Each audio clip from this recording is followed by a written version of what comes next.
so many of the pieces of advice I was given early on, I thought were just dumb and they just didn't make any sense to me. But as I believe in myself more, I realize if I had those sooner, I'd be way more successful than I am right now. Every single thing I've ever said in a speech, podcast, coaching session, I now need to filter through the other person's level of self-belief. Next Level Nation, today for episode number 2163. This is the biggest reason people quit. Alan and I were talking the other day, and I don't know if we had this episode before, but we were talking in one of the previous episodes about how essentially I have had a big L every single day for the last 8 years to some degree. Not everyone is cry yourself to bed. Not everyone is question everything, but getting rejected, losing clients, also just questioning life, right? That's a piece of it. And so much of the advice I would hear in the beginning from people in personal development was every no is one closer to a yes. Like, that's dumb, stupid, dumb. That's dumb. I think it's dumb as shit. Other stuff of, go ahead. What are all the things that you heard back then that you thought were dumb that now you kind of understand what they were saying? Every yes is on the other side of a rejection. That failures. So anything along the lines of if you get comfortable with failure, you'll get comfortable with success because it's on the other side. Anything like that. Anything that is suggesting that you're going to have to do the opposite of what you want to do in order to get what you want. Nice. Now that makes total sense.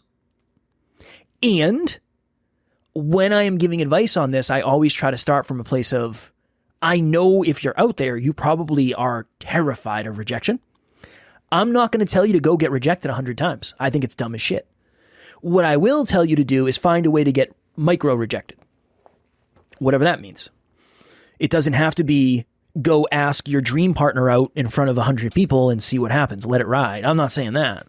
I'm saying ask the waiter if they have, whatever. Go to McDonald's and ask for a special menu item. Yeah, do you have the Incredible Hulk burger? They might not be nice because sometimes they're not, but something like that. I don't want you to go get rejected with the highest of stakes. I try to break it up into a micro thing now. Well, this all is predicated on where someone is in their personal development. Yeah. I had a tough interview earlier. We talked off air about it. I don't even think anyone else would even notice. And I talked to you about it. I'm trying to get 0.1% better.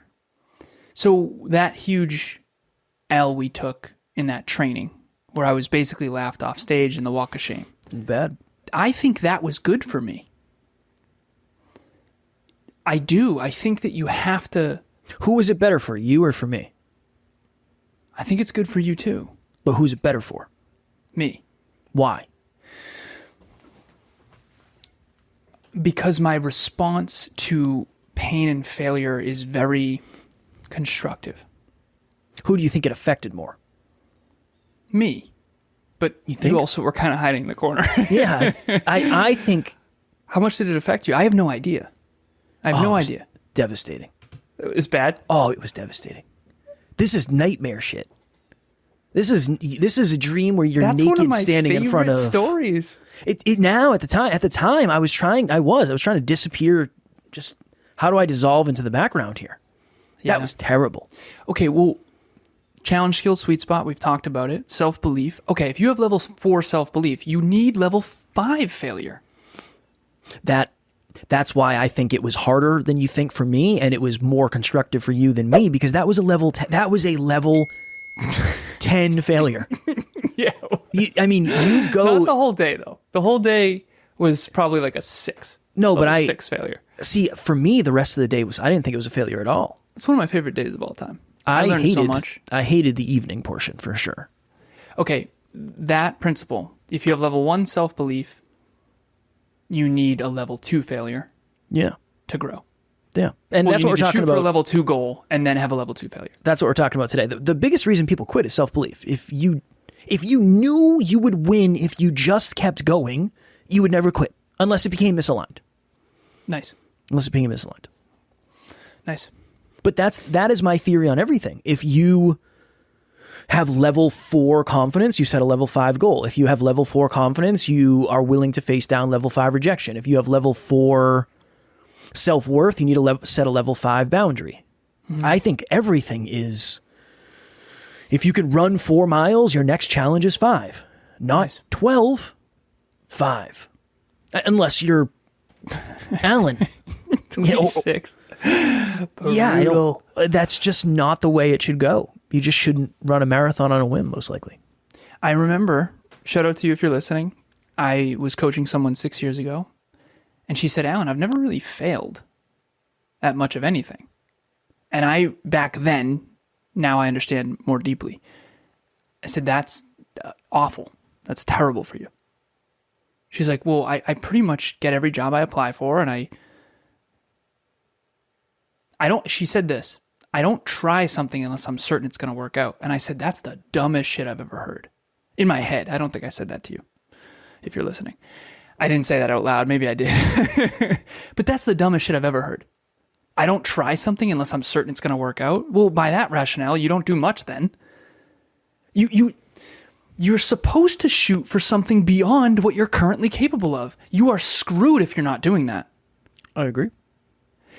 But you shouldn't shoot so far that it destroys you. Yeah. Yeah, that. But it's hard. That's a hard thing because that, number one, that is not the type of content that wins. So you're never seeing that.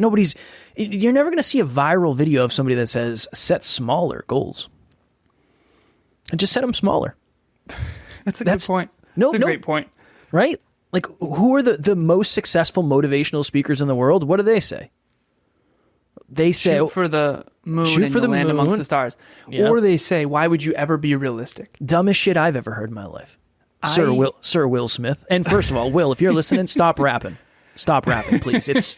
You don't need to do this. He's actually successful. And again, I'm not necessarily a fan, so it is what it is. But there's something to both sides. It's easy for him to say. Shoot beyond. You have to. You gotta shoot high. Dumb as shit. It is dumb. Why would you be realistic about anything, sir? Sir, because not everybody has the same self-belief that you do. Where did his self-belief come from, though? This is an interesting conversation. I had a really hard conversation with Emilia behind the scenes years ago, and I said, what if, and we were thinking of a specific person, we'll call her Jane Doe. Okay, what if Jane Doe actually believes in herself the right amount? And what if we believe in her more than we should? Because we don't understand her capabilities. Facts. And Emilia was like, oh. Emilia and I believe in people so much. But I think some of that is because we believe in ourselves so much. And one of my clients in RTC, Relationship Talks Coaching, said, you guys are fucking delusional. Talking to Emilia and I. You guys have no idea how hard it is to be me. You guys are fucking geniuses. You have no fucking idea what it's like. And we were so confused. And she said, okay, name me something that you don't think you could accomplish if you wanted to. And we both just sat there. It's like, well, it depends. How much time do we have? And she said, see? Hello, NLU listener. Thank you, as always, for listening to Next Level University. Real quick, I just want to jump in and let you know about the Next Level Dreamliner. This is a journal that I use every single day. Achieve your dreams 90 days at a time. It breaks down your dreams into goals, milestones, and daily habits. We hope you enjoy it. The link will be in the show notes. I look at Emilia. Emilia looks at me. There's a lot that we feel we could do. There's very little that I don't feel like I could accomplish if I really set my... Now, here's the deal. I'd have to reorient my entire existence around it. I'm not saying I'm going to set a goal and go to the beach, but there's very little that I don't feel like I could do if I wanted to re-optimize my entire life around it. And Emilia has really high self-belief. You know that. You've coached her. You've been around her. Same with me. I think that's one of the reasons we get along so well. This woman, there's never a doubt. She's never like, oh, I don't know. I don't know. I don't know. If anything, it's, honey, we can't do these 80 things this Sunday. I want to fucking enjoy the day a little bit. That's these people that you and I talked about this in the last episode. I know we got to go. What's the one thing, I wrote this with a client recently on Zoom. What's the one thing all very, very, very, very, very, very, very, very, very successful people have in common? And I wrote undying self-belief. Why? Because when you believe in yourself, you try. When you try, you fail. When you fail, you get more lessons. When you get more lessons, you make better choices, and then you believe in yourself even more. If you could give someone a superpower, it would be self-belief. But where does it come from? What if you believe in yourself in squatting really well because you are naturally gifted in squatting? What if I believe in myself a lot academically and I believed I could get straight A's because I was naturally gifted academically? Where does it come from? People are like, well, your mom must have really believed in you. I guess. I don't know, man. Certainly not once I started doing business and all that. If anything, I was doubted 6 ways to Tuesday. So these people that have belief, we get doubted more than people who don't have belief. And that person who said, hey, I've never really tried and failed. I said, well, then you're obviously not trying enough. But if all you ever do are failing, then maybe you're, shooting higher than what your genetically or quantum abilities will allow. I think the hard part is when you're good at something, you do it, which reinforces that you're good, and then you get good at it and better at it, and then you get comfortable at it. And then that becomes, for a lot of people, like a crutch. That becomes a crutch. For me, I said this at the very beginning when you and I started working together. I feel like Superman in the gym, and I feel like Clark Kent outside of the gym. I felt really good at the gym. In hindsight, you know why that is, though. So unpack for us why that is. You weren't building skills outside the gym. State proved self-assigned. Right. I stated that I was going to go to the gym and lift weights. I proved to myself that I could do it. I self-assigned, wow, I did that. Okay, I've done that for 5 years. Okay, I've done that for 10 years. Okay, I'm going to do a bodybuilding show. Okay, I did that. I'm going to do a photo shoot. It's going to look really good. Okay, I did that. I'm going to do the 10-pound in 10-week challenge. Yeah, that wasn't that bad. I could do that again. And now you have self-belief in that. That's it. And every time you knew you could do it. Because it was stacked on previous things. No, I did not think I could do a bodybuilding show. So someone else came to you and said you would crush it. Mm-hmm. And then I found a coach. And then he said the same thing? Yeah. What did he say? Did he say, yeah, you can do this for sure? He said you can do really good at this. Did he say you could win? Yes. Yeah. Nice. And would you have done it otherwise? I probably would have done it. I don't think I would have been as committed, maybe. I don't know. What if I wanted to win? Brother, I don't think this is for you. I would have done it. Do you know how many people came to me and said that shit? I wouldn't have done it. I would have done something else. How does someone know? Last question, I know you got to go. How does someone know if they should trust themselves or others? If I trusted other people, none of this would have happened. Do you know how many people said this was the dumbest shit? Starting a podcast? Yeah, I got some of that as well. Not as much as you, but some of it for sure. I got so much. I got made fun of so much, dude. Way more than they say to my face, but some of it came to my face. And then I learned about the rest of it through the grapevine. But, dude, if I listened to other people, none of this would have happened. Yeah, but the interesting thing is because they believed in you less than you believed in yourself, I had a lot of people tell me I should do things because they believed in me more than I believed in myself. That's why it's so fucked up. That's why it's so wonky. Because so if you don't believe in yourself, so who do we trust?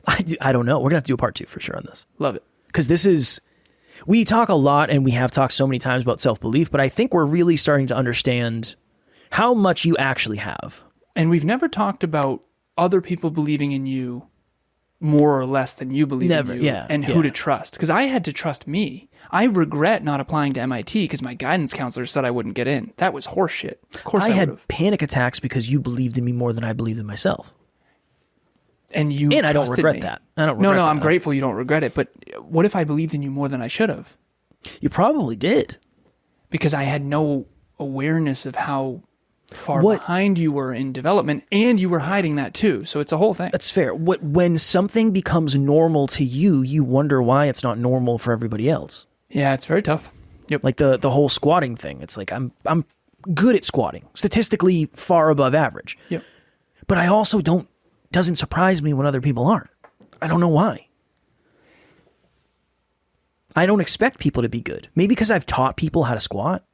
No, I think it's because that's your baseline. I think you're always comparing where you fit on the bell curve. I don't think you're comparing to your potential.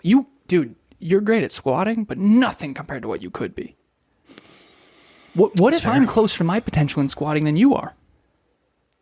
I have giraffe legs. You have no clue what that's like. That's fair. It's not close, dude. You're short. It's a huge advantage in squatting. I understand. Yeah. I will still say the strongest squatters ever of all time are they're 6'4", but 350 pounds. And above. Okay, fair. Brian Shaw is 6'8". And how much does he weigh? I think at his like 420, 450. Does he have tall, lanky legs? I wouldn't say lanky, but he is a physical giant. All right. Also seems like maybe the nicest person ever of all time. Yeah, I don't know. I've never met him, but I'd love to meet him. All right, we got to go because I have a wedding thing to go to. And Alan and I, again, we found a way we had an hour and a half to record. We found a way to bullshit for an hour and a half and then record, not bullshit, positive bullshit. Thank you. Positive bullshit. All right, Mastermind. Mastermind. Yeah, we're going to do a part 2 on this and we'll dive deeper into it because there are many, many layers of this. And I feel like I want to make sure we do the layers justice.